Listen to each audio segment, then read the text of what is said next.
SayWhatChaLike Podcasts would like to welcome and thank you all for joining us for the premiere episode of the premiere season of Gridiron Fights, the new podcast that first takes two of the all-time greats from the NFL, then takes two of our resident commentators, where we then will proceed to pick up a couple of beers, then pick a dog in the fight, and take out all the statistics, all the records, and all the intangibles of both players and go head-to-head in order to crown a Gridiron Fights victor.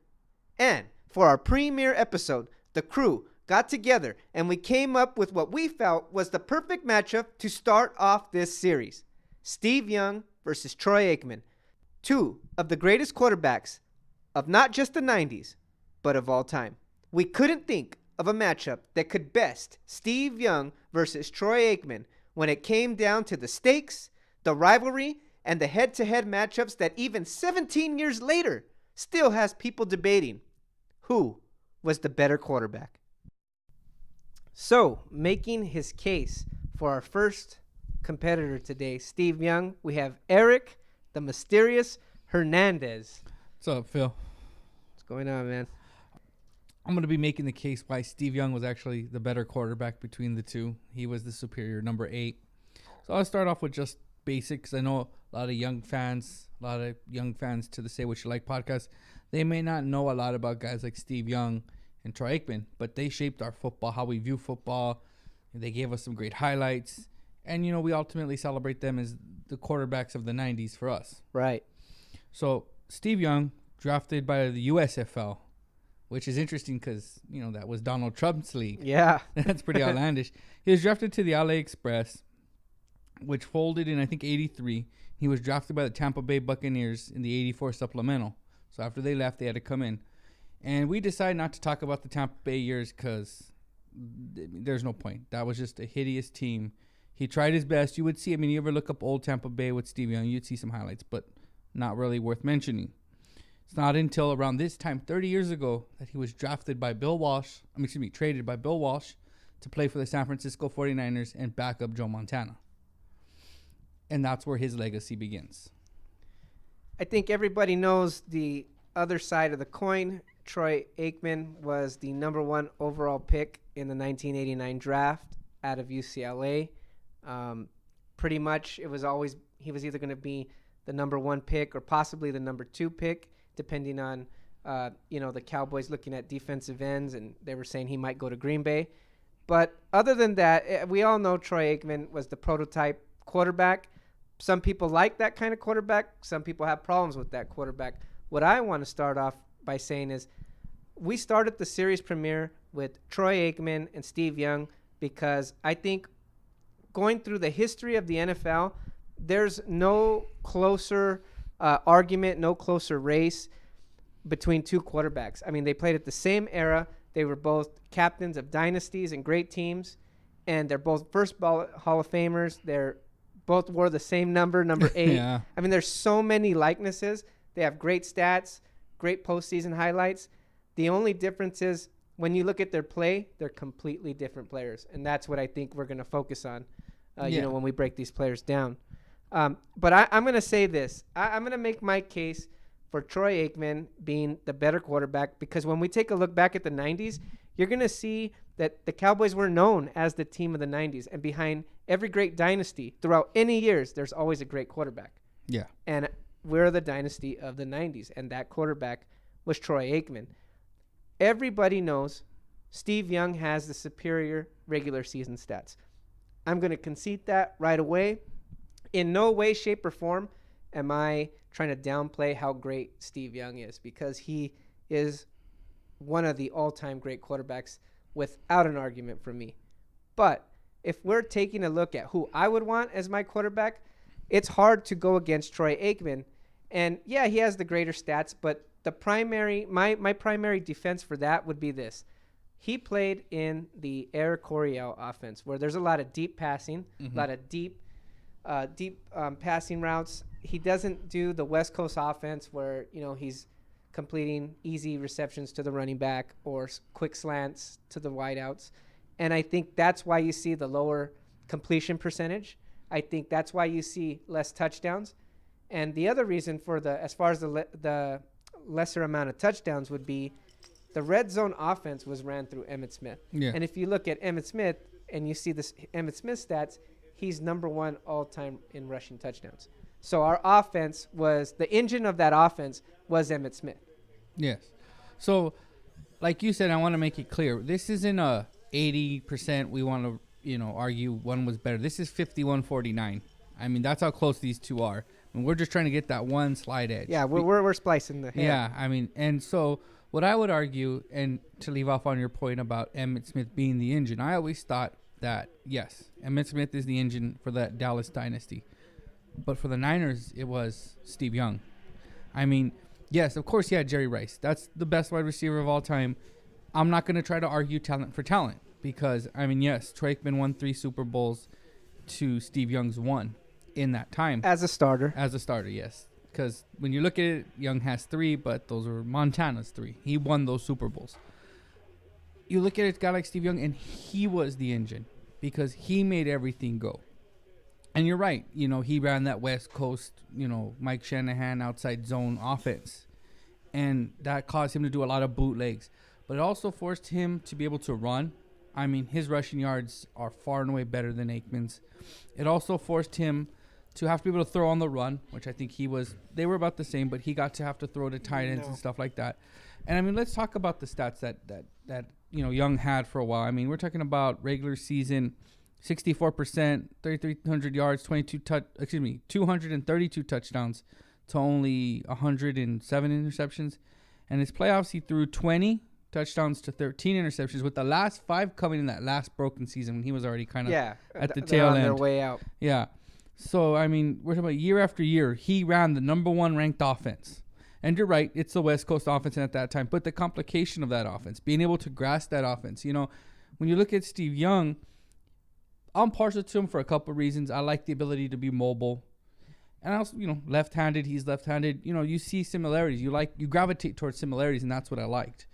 And you also saw a guy who, Aikman did it through the air, so it didn't look as much like, not saying that he didn't want it. Of course he wanted it. But you get to visually see Steve Young want it when he would rush and take on just ridiculous hits by linebackers, whether it was Dallas or it was the Lions where he's crawling on the ground.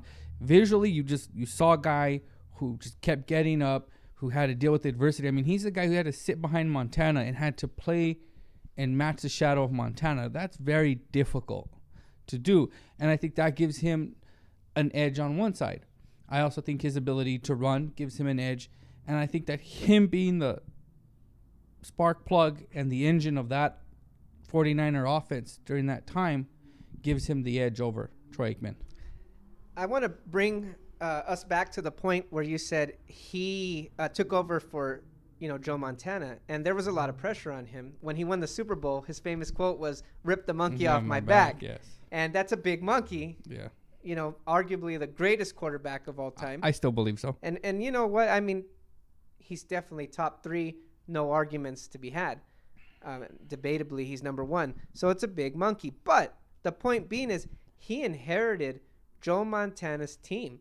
And Joe Montana's team was top-notch. That was the dynasty of the 80s. That team was loaded and stacked with talent by the time he took over in 92.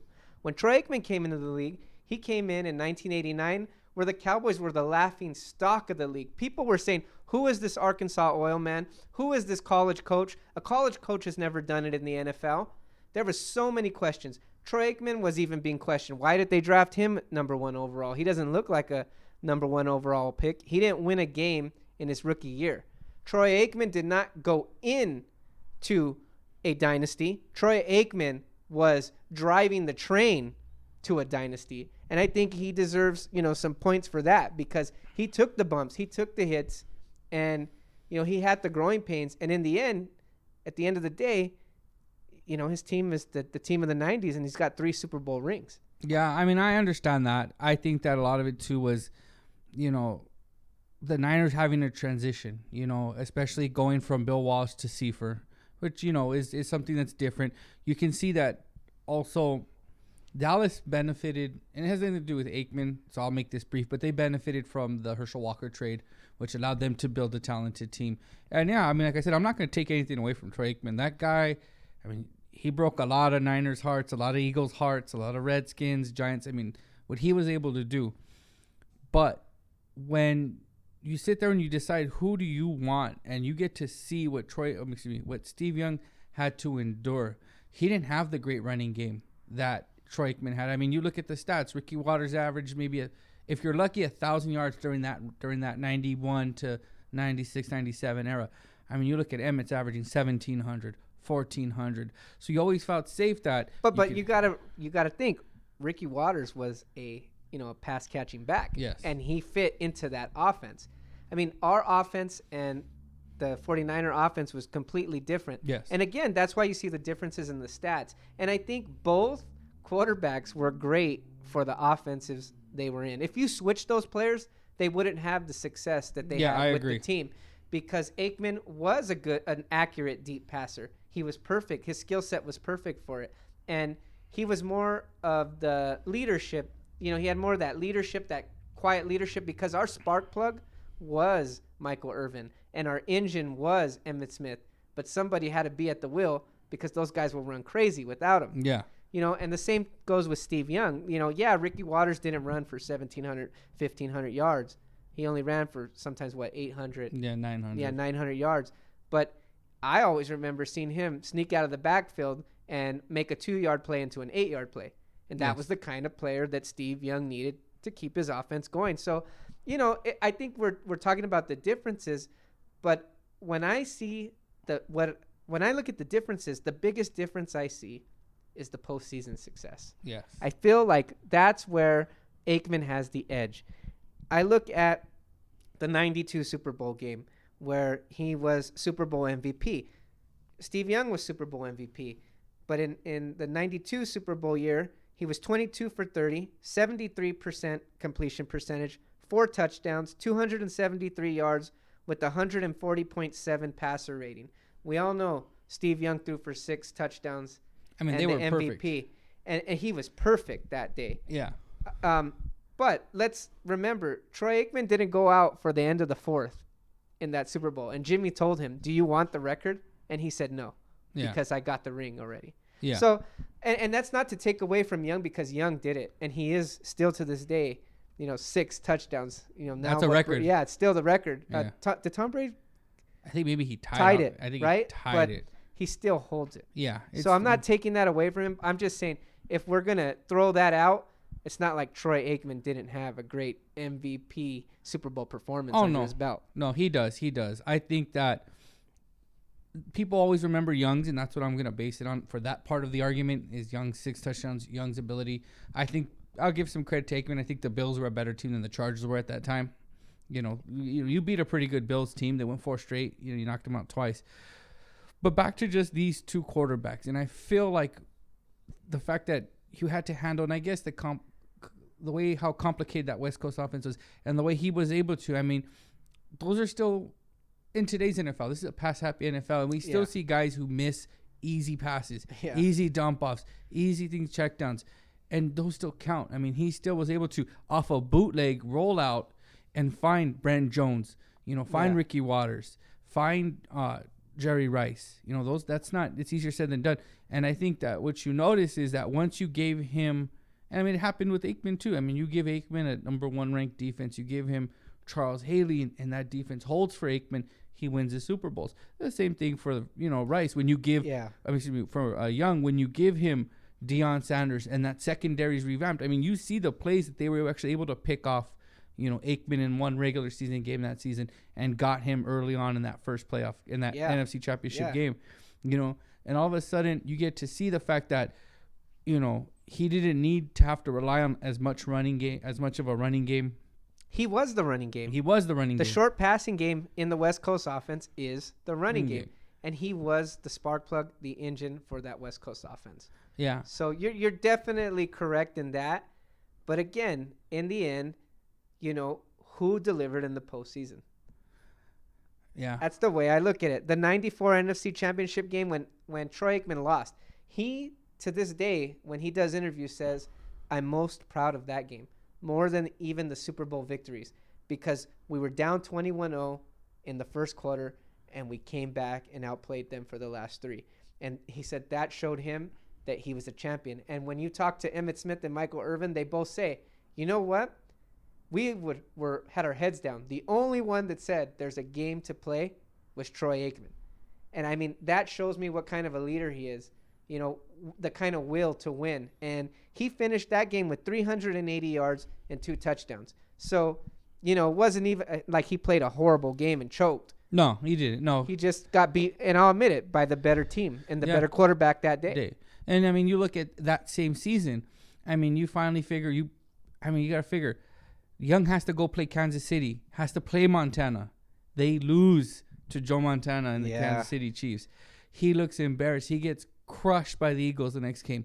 And, I mean, at that point, you know, you hear guys like Brent Jones and Murren Hanks. These guys talk about how fiery of a leader he became, how mad he was. You know, you talk about the game when they played in the playoff game. I think it was the divisional round against the Bears, and him getting hit going into the end zone, and people getting mad because they finally rallied around their leader because he was vocal that season. He was mad. You know, the pressure of being able to just win one. You know, that's a lot of pressure. And what a lot of people don't know is that NFC Championship game, he played with a really bad neck injury. You know, he had to take shots to be able to play, to be able to go in there and beat the Cowboys. And that's saying something because the Cowboys at that point were the dominant team. They were the better team in the 90s at that point. And for him to be able to go in there and to beat them and to finally win one, and he won one off the bootlegs. He won one off his legs and his arms. You know, I love a traditional drop back passer. I will never talk ill of one.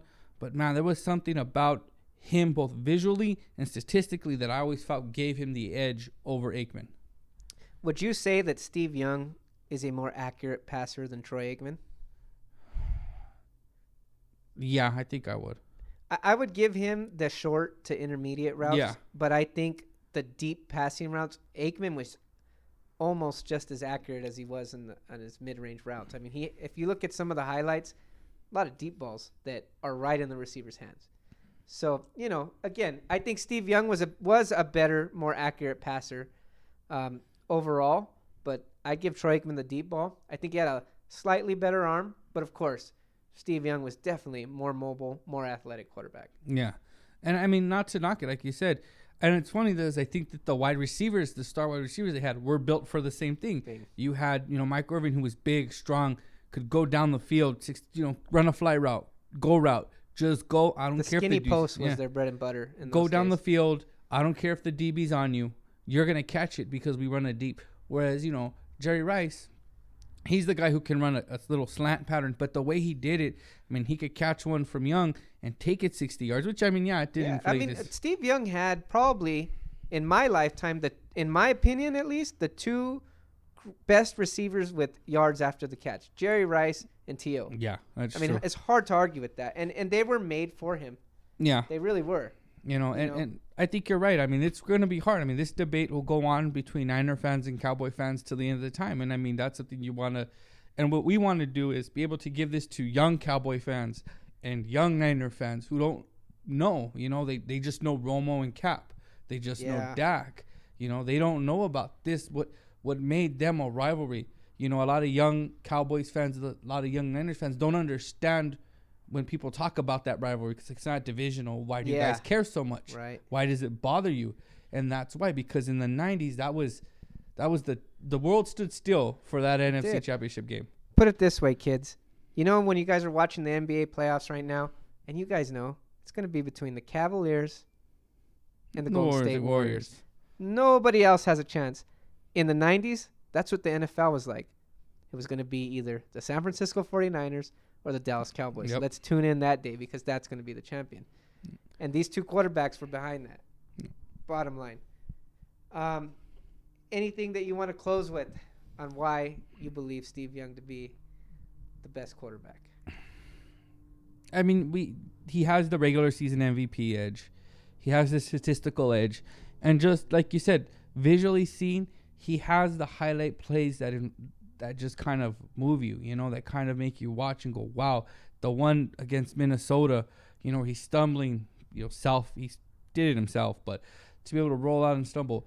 The catch part 2 with T.O., down the middle to beat Green Bay. The Super Bowl record 6 TDs. I mean, I think that championship, he doesn't have to compete with Aikman, but he has the 1 Super Bowl. He has the more MVPs. Visually, he was great to watch. Statistically, he was better, and that's why I think he was the better quarterback.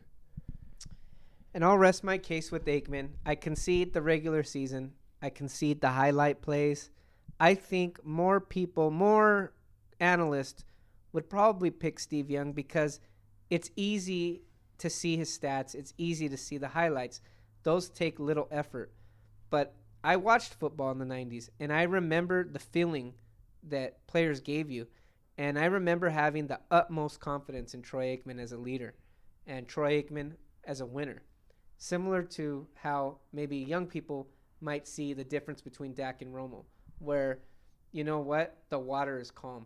We're no longer struggling. Like, that he's going to right the ship. Whether we win or not, we're not going to go out, because out of a panic or because we choked the game away.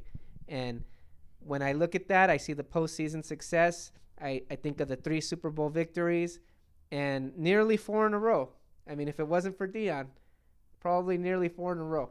And what does Deion say? That red Lamborghini? He tells Irvin. That great defensive play. Yeah.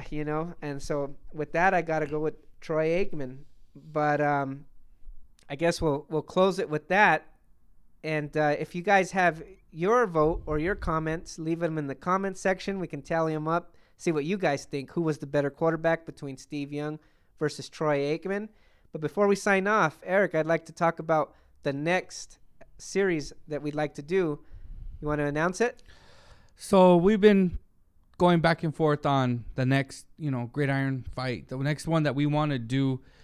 And what we really want to do is, first of all, we don't want it because we're 49ers and Cowboys fans. We don't want to make it all 49ers, Cowboys all the way through. So we're going to switch it up. And we're going to find 2 players that are just as close as Young and Aikman. Yeah. And that is, who is the better safety of his era? Ed Reed or Troy Polamalu? That's going to be a good one. Almost as close as this one. Almost, yeah. But until next time, we're signing off.